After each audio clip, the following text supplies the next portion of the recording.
Right, I'll ask you about another trip too, because we heard this last week, and I spoke to Michael Danby, who himself had just come back from Kyiv, but there was official DFAT advice reported saying they don't want, the federal government doesn't want any delegations of Australian MPs to go to Ukraine. Now, I find that extraordinary, particularly given, as I said, Michael Danby's been there, Tony Abbott's been there, a whole lot of politicians or former politicians have visited there quite safely.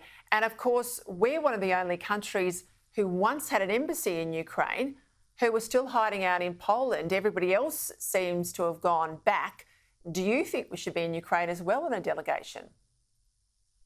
Look, the committee, the PJCIS committee, the Intelligence and Security Committee, has received an invitation to travel to Ukraine. I have said that I would go tomorrow if I could. I think it's really important that we show solidarity, not just with Taiwan, not just with Israel, but also with Ukraine. In all of these trouble spots, it's very important that liberal democracies like Australia support Ukraine. There are now 67 embassies that have reopened back in Kyiv out of the 81 that were there prior to the invasion. Unfortunately, Australia is not one of them, and I think it's an unnecessarily very cautious approach that DFAT is taking. I think that that's something that we really should be doing, and that's reopening our embassy back in Kyiv. Yeah, and I take your point about solidarity, Andrew, but we're spending hundreds of millions of dollars in Ukraine, helping them fight for everyone's freedom. I want to see that the money's hitting the ground. I mean, that's a good reason to go, if nothing else, isn't it?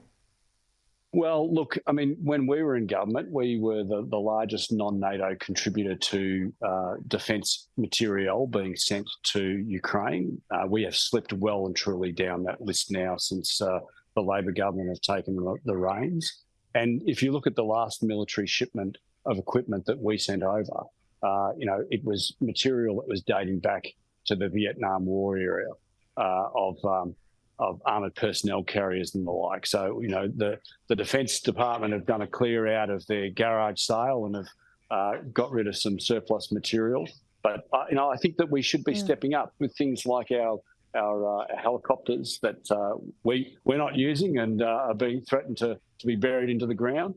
Those Taiwan helicopters, in my view, could be saving lives on the battlefield in Ukraine, where it's just so incredibly important to get casualties back to field hospitals as quickly as possible. All right, I would look forward to speaking when you get back from Taiwan, Andrew, if I could, because I'm keen on your observations, and I'm also keen to see what the reaction of Beijing is going to be to this delegation. Thank you for your time.